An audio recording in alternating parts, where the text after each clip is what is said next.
ಓಂ ಲಲಿತಾಂಬಿಕಾಯೇ ನಮಃ. ನಿತ್ಯಭಕ್ತಿ ಕಾರ್ಯಕ್ರಮಕ್ಕೆ ಸುಸ್ವಾಗತವನ್ನು ಕೋರುತ್ತಾ ನಾವೆಲ್ಲರೂ ಸಹ ಎಲ್ಲೋ ಒಂದು ಕಡೆ ಮಂತ್ರದಿಂದ, ತಂತ್ರದಿಂದ, ಯಂತ್ರದಿಂದ ನಮ್ಮ ಕಷ್ಟಗಳನ್ನು ಪರಿಹಾರ ಮಾಡ್ಕೊಳ್ತೀವಿ. ನಮಗೊಂದು ಗಟ್ಟಿಯಾದ ನಂಬಿಕೆ ಇದೆ. ಸನಾತನೋ ನಿತ್ಯ ನೂತನ ಅಂತ ಕೂಡ ಕರಿತೀವಿ. ದೈವ ಕೃಪೆಗೆ ಪಾತ್ರರಾಗ್ತೀವಿ. ಎಲ್ಲೋ ಒಂದು ಕಡೆ ದೈವ ಭಕ್ತಿ ಇರುತ್ತೆ, ದೈವ ಭಯ ಕೂಡ ಇರುತ್ತೆ. ಅದರಿಂದ ದೈವ ಬಲ, ದೈವ ಭಕ್ತಿ, ದೈವ ಪ್ರೀತಿಯಿಂದ ನಾವೇನಾಗುತ್ತೆ, ನಮ್ಮ ಕೆಲಸ ಕಾರ್ಯಗಳಲ್ಲಿ ನಮಗೆಲ್ಲೋ ಒಂದು ಕಡೆ ಎಲ್ಲವೂ ಕೂಡ ಗೋಚಾರ ಆಗ್ತಕ್ಕಂಥದ್ದು, ಕೆಲಸ ಕಾರ್ಯಗಳಲ್ಲಿ ಜಯ ಆಗ್ತಕ್ಕಂಥ ಸಾಧ್ಯತೆ ಇರುತ್ತೆ.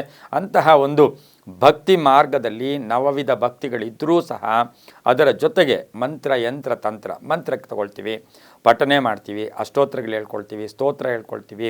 ಬೆಳಗಿನ ಜಾವ ದೇವರ ಕೋಣೆಯಲ್ಲಿ ಕುಳಿತು ನಮಗೆ ಪ್ರೀತಿಯಾಗಿ ಆ ಭಗವಂತನನ್ನು ಆರಾಧನೆ ಮಾಡ್ಕೊಳ್ತಕ್ಕಂಥ ಅನೇಕ ಮಂತ್ರಗಳಲ್ಲಿ, ಅನೇಕ ನಾಮಗಳಲ್ಲಿ, ಅನೇಕ ಅಷ್ಟೋತ್ರಗಳಲ್ಲಿ ಲಲಿತಾ ಸಹಸ್ರನಾಮ ಬಹಳ ಪವಿತ್ರವಾದದ್ದು, ಬಹಳ ವಿಶೇಷವಾದದ್ದು, ಬಹಳ ಫಲಕಾರಿಯಾದದ್ದು, ಶೀಘ್ರ ಫಲವನ್ನು ಕೊಡ್ತಕ್ಕಂಥ ಒಂದು ವಿಶೇಷವಾದ ಒಂದು ನಾಮ ಅಂದರೆ ಅದು ಲಲಿತಾ ಸಹಸ್ರನಾಮ.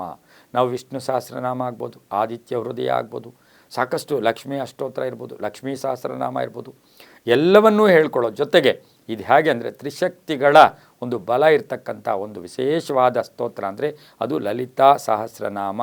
ಇದರ ಫಲ ಏನು, ಇದು ಯಾವಾಗ ಹೇಳ್ಕೋಬೇಕು, ಇದು ಎಷ್ಟರ ಮಟ್ಟಿಗೆ ನಮಗೆ ಶುಭ ಆಗುತ್ತೆ, ಇದರಿಂದ ಏನೇನು ಫಲ ಸಿಗುತ್ತೆ ಅಂತಕ್ಕಂಥದ್ದನ್ನು ಸೂಕ್ಷ್ಮವಾಗಿ ಗಮನಿಸ್ತಾ ಹೋದರೆ, ಹೇಳ್ತಾ ಹೋದರೆ ಸಾಕಷ್ಟಿರುತ್ತೆ. ಆದರೆ ಮನೆಯಲ್ಲಿ ದಿನಕ್ಕೆ ಒಂದು ಬಾರಿ ಒಮ್ಮೆಯಾದರೂ ಲಲಿತಾ ಸಹಸ್ರನಾಮವನ್ನು ಪಠನ ಮಾಡಬೇಕು. ಅಥವಾ ಮೊಬೈಲಲ್ಲಿ ಕೇಳೋದಾಗಲಿ, ಇತ್ತೀಚೆಗೆ ಏನಾಗಿದೆ ಅಟ್ಲೀಸ್ಟ್ ಕೇಳಿಸ್ಕೊಳ್ಳೋದು ಇಲ್ಲ ನಾವು. ಆ ಕೇಳಿಸ್ಕೊಂಡಿದ್ದೇ ಆದರೆ, ಆ ಮನೆಯಲ್ಲಿ ಆ ಲಹರಿಗಳು ಬಿತ್ತರಿಸಿದ್ದೇ ಆದರೆ ನಮಗೆ ಋಣಾತ್ಮಕ ಶಕ್ತಿಗಳೆಲ್ಲವೂ ಕೂಡ ದೂರ ಆಗುತ್ತೆ.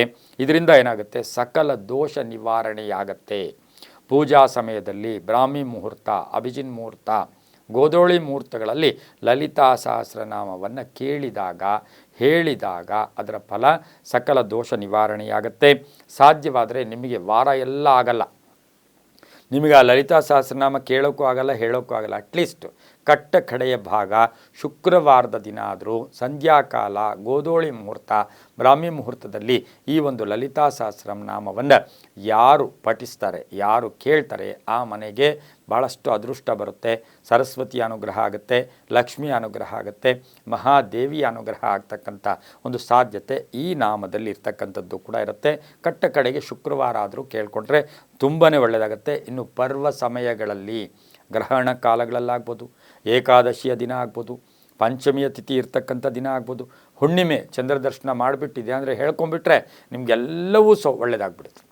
ಏನು ಅಂದರೆ ನಮಗೆ ಎಷ್ಟೋ ಸರಿ ಗೊತ್ತಿರುತ್ತೆ, ಈ ದೇಹ ಕರ್ಮ ಫಲಗಳನ್ನು ಅನುಭವಿಸ್ತಾ ಇರುತ್ತೆ. ಆ ಕರ್ಮಗಳಲ್ಲಿ ಧನಾತ್ಮಕವಾಗಿ ಕನ್ವರ್ಟ್ ಮಾಡ್ತಕ್ಕಂಥ ಒಂದು ವಿಶೇಷವಾದ ಶಕ್ತಿ ಈ ಫಲದಲ್ಲಿರುತ್ತೆ.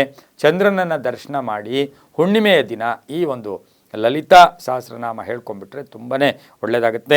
ಅದರ ಜೊತೆಗೆ ಲಲಿತಾ ದೇವಿಯನ್ನು ಸಹಸ್ರನಾಮ ಪಠನ ಮಾಡ್ತಕ್ಕಂಥ ಸಂದರ್ಭ ಅಥವಾ ತಾಯಿನ ಸ್ತೋತ್ರ ಮಾಡ್ತಕ್ಕಂಥ ಸಂದರ್ಭದಲ್ಲಿ ಆಕೆಗೆ ಬಹಳ ಇಷ್ಟವಾದ ಒಂದು ಪತ್ರೆಗಳ್ಯಾವುದು, ಬಿಲ್ವ ಪತ್ರೆ, ತುಳಸಿ, ಬಿಲ್ವಪತ್ರೆಯನ್ನು ಅರ್ಪಣೆ ಮಾಡ್ತಾ, ಅಥವಾ ತುಳಸಿಯನ್ನು ಅರ್ಪಣೆ ಮಾಡ್ತಾ, ಅಥವಾ ಮಲ್ಲಿಗೆಯನ್ನು ಆ ಒಂದು ಲಲಿತಾ ಸಹಸ್ರನಾಮ ಪಠನ ಕಾಲದಲ್ಲಿ ಆ ತಾಯಿಗೆ ಅರ್ಪಣೆ ಮಾಡಿದ್ದೆ ಆದರೆ ಸಕಲವೂ ನಿಮಗೆ ಸಿಗ್ತಕ್ಕಂಥ ಸಾಧ್ಯತೆ ಇರುತ್ತೆ.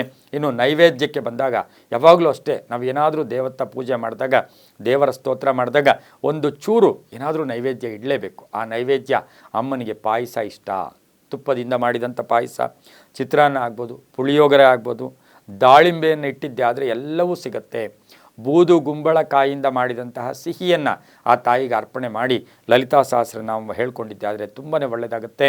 ಆ ಪೂಜಾ ಸಮಯದಲ್ಲಿ ಒಂದು ಬಲಮುರಿ ಶಂಖವನ್ನು ಇಟ್ಕೊಂಡು ನಾವು ಪೂಜೆ ಮಾಡಿದ್ದೆ ಆದರೆ ತುಂಬಾ ಫಲ ಸಿಗ್ತಕ್ಕಂಥದ್ದು. ಎಲ್ಲವೂ ಕೂಡ ನಂಬಿಕೆಯ ಆಧಾರದಲ್ಲಿ, ಸೂಕ್ಷ್ಮದಲ್ಲಿ ಮೋಕ್ಷ ಅಂತ ಹೇಳ್ತಾ ಸರ್ವೇ ಜನ ಸುಖಿನೋ ಭವಂತು, ಸಮಸ್ತ ಸನ್ಮಂಗಳಾನಿ ಭವಂತು.